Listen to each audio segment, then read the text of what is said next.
Good evening and welcome to Inside Jefferson Football, your weekly look inside the Jaguar football program. My name is Josh Powers. Coming up on this episode, we will recap a thrilling Jefferson come-from-behind win over Henry Sibley with the head coach Tim Carlson, and look ahead to the season finale tomorrow night against St. Louis Park. We'll catch up with Jaguar assistant coach Brad Ruff in the Where Are They Now segment, and also in our players segment, a couple of Jaguars stop by, Jack Stone and Joe Smits. But first, the head coach, Tim Carlson. I have to imagine your pulse was going quite a bit faster than normal, 4th and 2 with the game on the line. But what a great win for you guys. Tough conditions, you were able to gut it out. And, of course, the key play, the touchdown right at the end, a huge win for you guys against Henry Sibley. Yeah, it was an ugly night for a lot of reasons.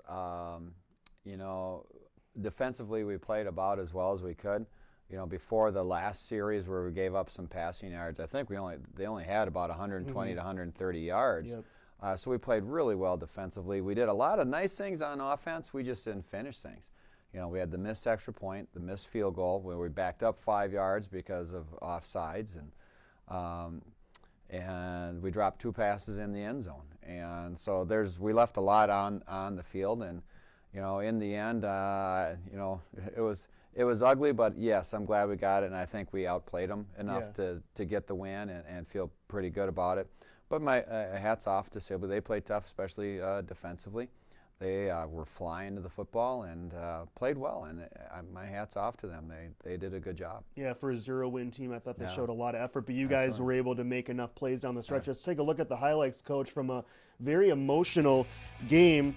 Here you guys get off on the right foot. The running game was going early, and a big push by the O-line, quarterback sneak. Yeah, and you can kind of see the gap right in there, and Carter does a nice job of getting in there quick before they're really ready, and I think we get 5 yards on it on a short play later on in the game. But Carter's pretty good at that. Sawyer Voska, our center's pretty good at that, and it was nice to get up to an early start.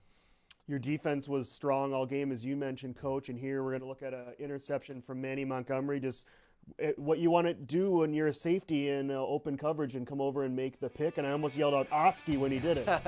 Yeah, you can see we're man coverage underneath with help over the top. We have Manny and Matt Thompson back there just kind of floating around, and Manny reads it and breaks on it really well.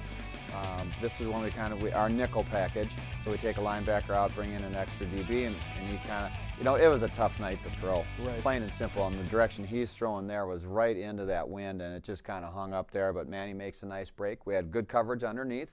Would have been a tough throw anyway, and Manny makes a nice break on the ball and nice catch. You mentioned some of the missed opportunities through the game. It was frustrating as a Jaguar fan to waiting for you guys to break through. This play, though, from Sibley gave you one last chance late in the fourth quarter. They weren't able to execute. You guys were able to take advantage. Yeah, they'd had a few bad snaps, and, again, the night plays a part in that because we had some troubles with the field goal and extra point part of our game, and snapping was part of it, and it was nice that we actually brought people this time. We timed it up and brought people on a time they had a bad snap, and still we have to do something. From there. It's a nice play by defense, nice break, but then we have to do something from there, and we did. Yeah, we'll see your quarterback here. I thought this was one of the key, maybe the key play on the drive, other than the last play. A nice scramble here to get you guys close. Yeah, he gets under pressure. They come right up this is the run to Brock. Okay. Yep, that gets us down to about the 3. I think the quarterback run was right before it, but it was a nice read by Carter and nice athletic move and run. And there, it's kind of Brock being Brock. It's just kind of the power.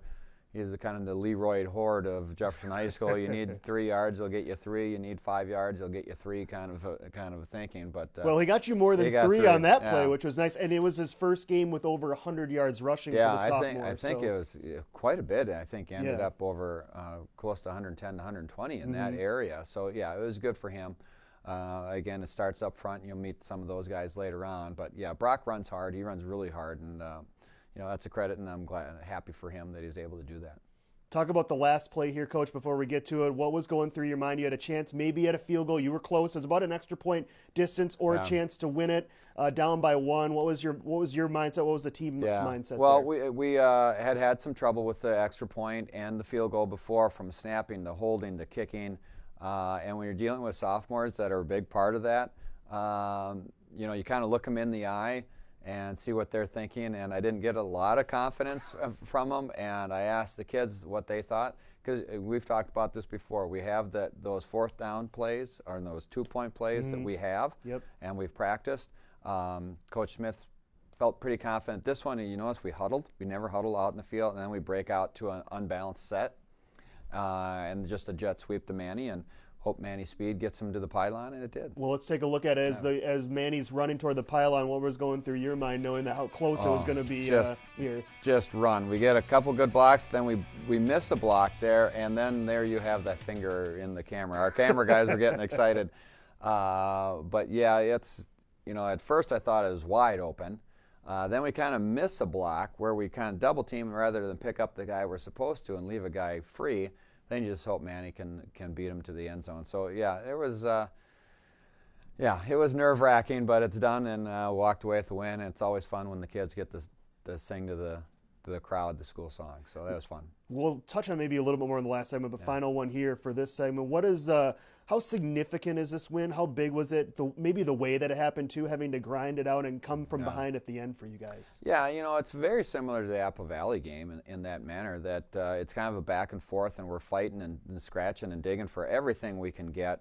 You know, we felt that we were in command of the game, but we were never, you know, we weren't ahead, and it was kind of a weird feeling, and we'd march and just things weren't happening. So it was really nice, and I hope it can kind of lead into some confidence going into this week with St. Louis Park and then into the playoffs. Yeah, it all happens pretty quickly here at the end of the season. Tomorrow night for you, Coach. We'll talk about it against St. Louis Park in the final segment. Sounds good. All right, coming up next, Brad Ruff, the assistant defensive backs coach for the Jaguar football team, joins us on Inside Jefferson Football.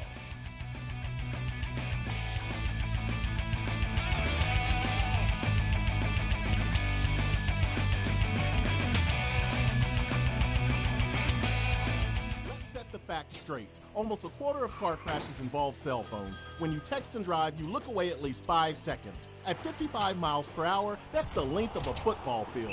Time out. It's illegal in 39 states to text and drive, but you're in danger everywhere when you don't focus. So keep your eyes on the road and arrive alive. No text, no wrecks. So don't text and drive.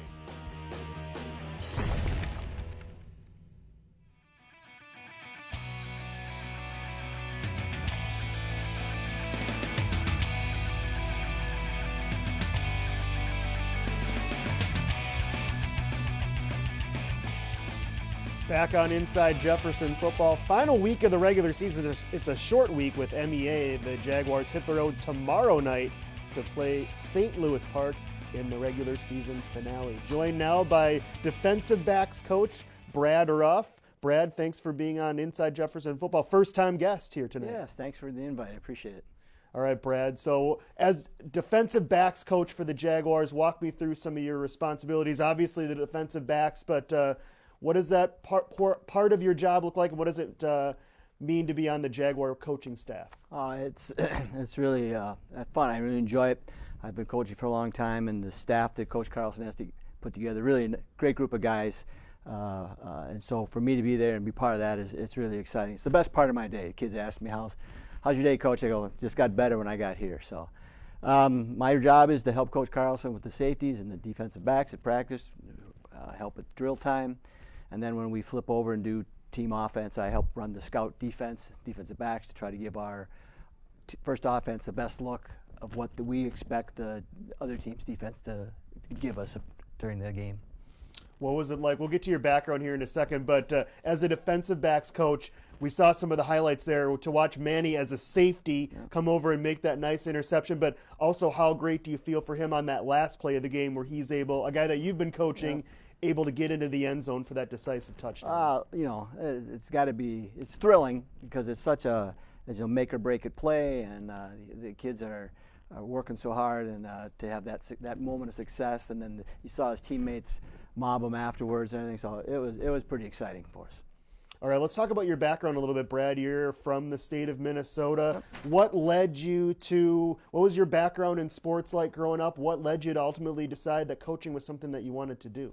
I grew up playing football, and I wrestled in high school. I went to Augsburg College, and I wrestled there, and then I was a education major and graduated, got into teaching and coaching right away. And so I've always been involved in athletics and sports, and it's just, I like working with kids. It seems like it's just a natural fit, things I enjoy, and just I don't know what I would do if I wasn't doing that. What have your past stops been before you've been able to ultimately make your way to Jefferson High School? What were some of those places that you were able to coach or be a part of before you were able to make your way over to the west side of Bloomington and be a part of this great Jaguar football staff and be a part of something that Coach Carlson is going to keep continuing to build here as they go forward in their seasons? Sure. Right out of college, I got a job. I was coaching at Holy Angels, coaching ninth grade football and head wrestling coach. I was there for 9 years, and then I was over at teaching health phy ed, coaching football and wrestling at Cretin-Derham Hall. I was the head wrestling coach there and various levels of football. I was there for 13 years, and then through a connection with Mr. Lang, who was a teacher at Jefferson, he was the guy that I had coached when he was in high school. I got working with Coach Leverance and Coach Carlson, and I've been there for another 12 years, and they keep asking me back, so I keep coming back. What's your favorite part about being not only a coach, what's your favorite part about being a coach and an educator? Maybe what's the best part of being a part of that at Jefferson High School? So two-part question for you. Working with the kids and not only teaching them football or coaching wrestling or whatever the sport was, but just teaching them to be better citizens, better students, better people, and seeing them respond and make better decisions and make good decisions and see how they grow as people and as athletes. And that's, I think most coaches will tell you, that's the thing that they really enjoy the most.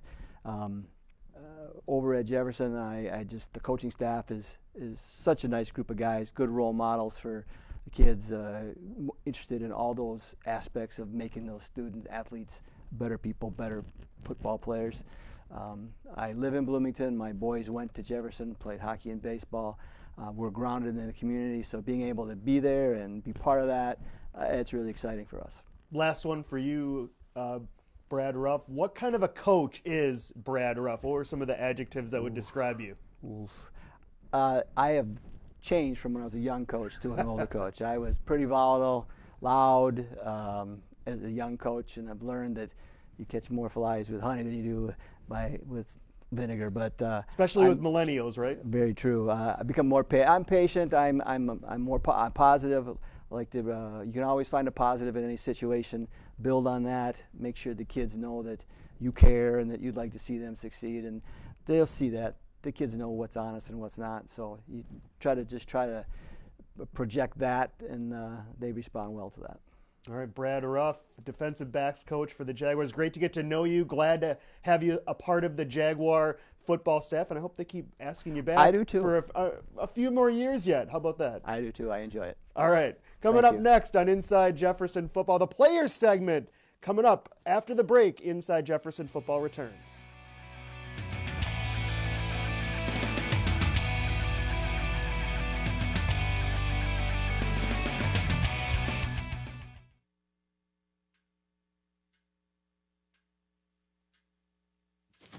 Awkward. I'm the awkward silence. You try to avoid me, then there I am again. But an awkward silence can be a great thing. Like Kelly here is about to demonstrate. You haven't really been yourself lately. Are you okay? Find out how you can help a friend with their mental health at seizetheawkward.org.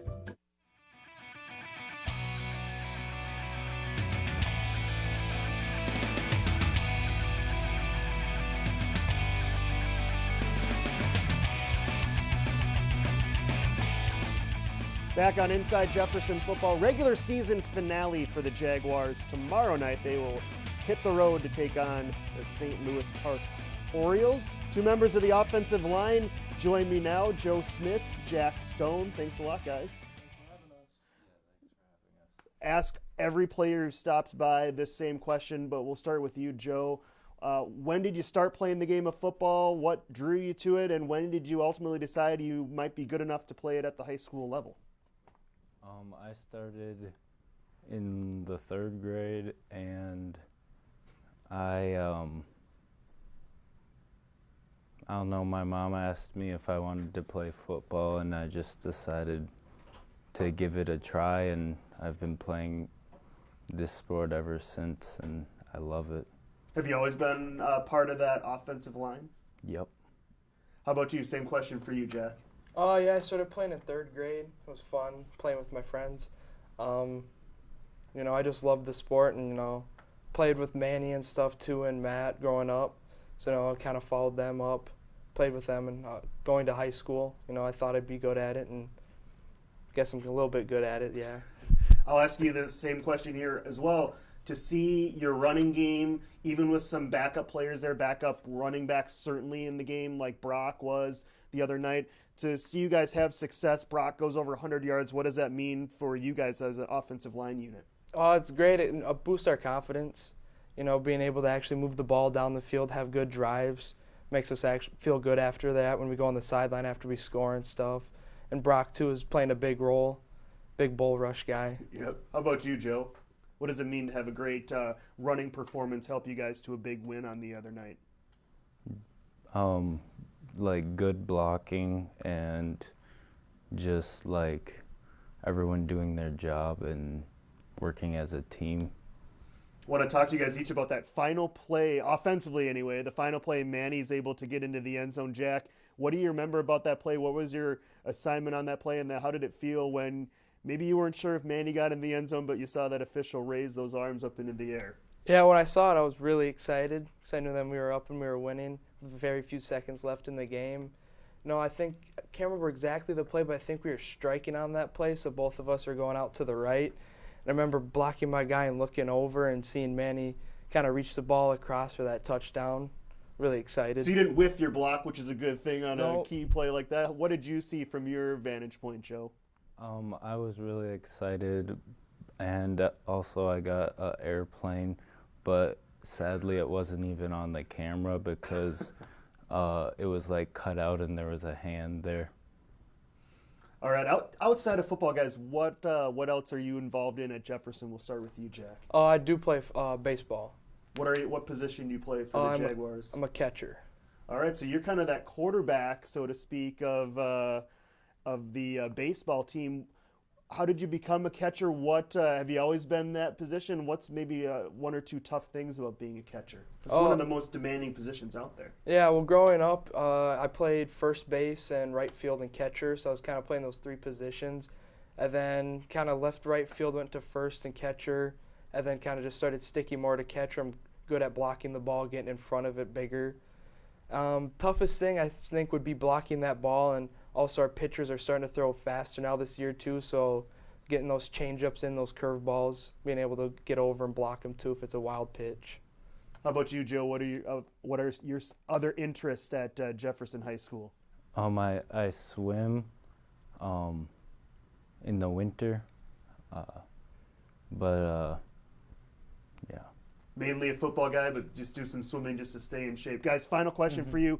What are you guys looking to accomplish both maybe tomorrow night and then obviously playoffs coming up here quickly as well next week? Start with you, Jack. I'd really like to end the season with a win. Make our playoff nice and confident, coming off a win, coming off that win of a high, rolling into playoffs nice and strong. Be a good confidence for the team. How about you, Joe? I really would just like the whole team to work as hard as we can and just do the best that we can no matter what. No matter if we win or lose, just give it our all. I like it, guys. That's some good stuff to look forward to tomorrow night and certainly next week when you guys start the playoffs. Best of luck, and we'll catch up with you down the line, all right? Thank you. Thank you for having us. Yep, you're welcome. Coming up on the final segment of Inside Jefferson Football, we'll talk to the head coach, Tim Carlson, about the game against St. Louis Park tomorrow night when we come back.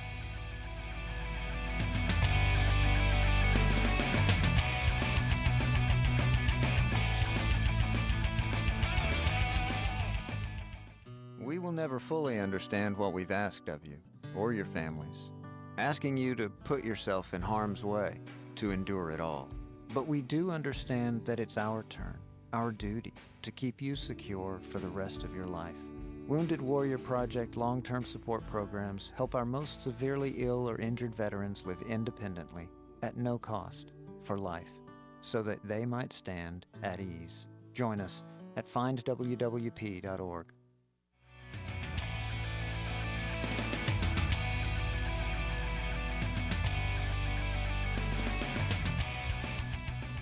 Back on Inside Jefferson Football. Jefferson taking on St. Louis Park tomorrow night in the regular season finale. They'll also open up their postseason play next Tuesday in the section quarterfinal round. Back with the head coach to talk about St. Louis Park. First of all, you got a couple of nice young men there on the offensive line.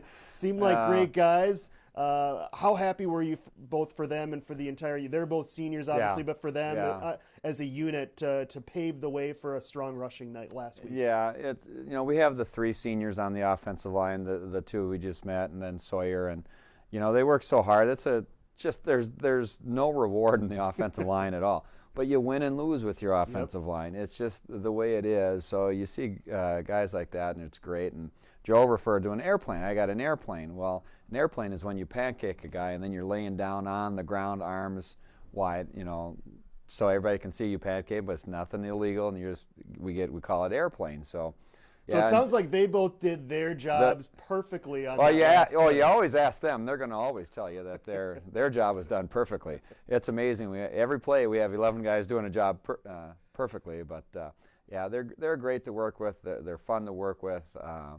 But they're just great kids, and they have a lot of good things ahead of them.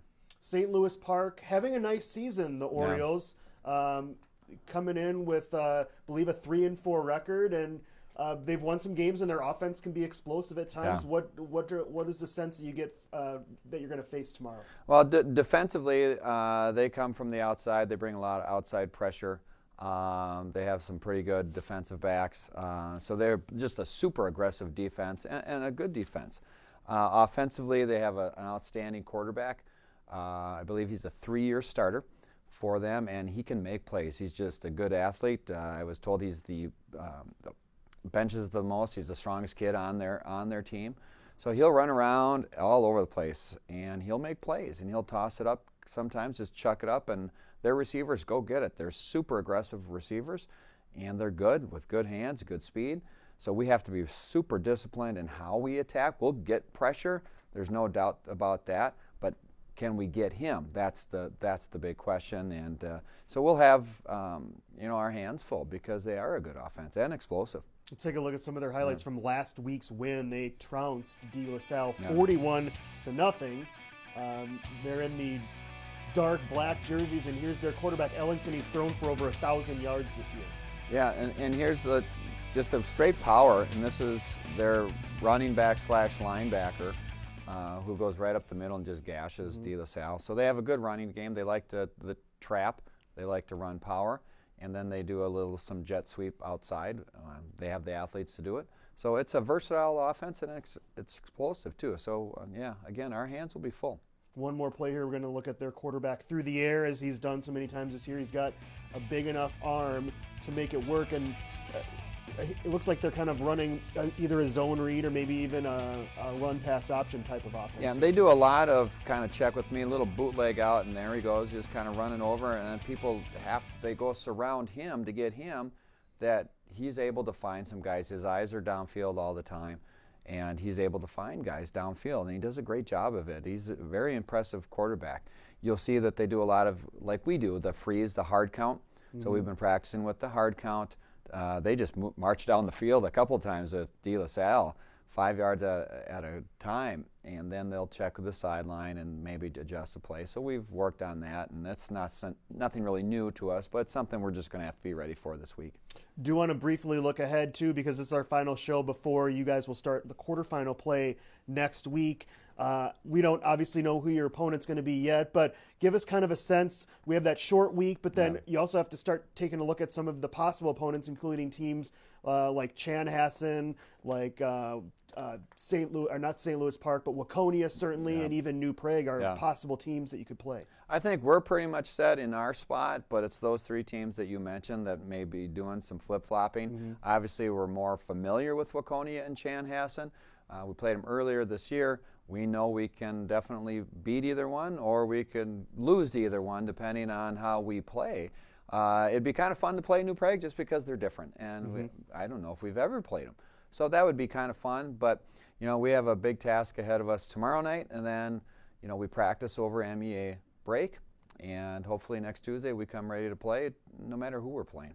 All right, sounds good, Coach. Well, best of luck tomorrow night, and also next week. We'll catch up with you on our next Inside Jefferson. It seems like a long ways off. It'll go fast. 1 week from Thursday will be our next episode, and hopefully we'll be talking about a quarterfinal win and an upcoming semifinal Hey, that game. sounds great. All right, that's the head coach, Tim Carlson. The Jaguars hit the road tomorrow to play St. Louis Park, and they'll have their section quarterfinal game a week from tonight, with an opponent to be determined after the regular season closes tomorrow. Well, that'll wrap up this edition of Inside Jefferson Football. Again, our next episode 1 week from next Thursday. So a week and 2 days from now, we will catch up with Coach Carlson and the rest of the team. For our entire crew, this is Josh Powers saying good night from our studios.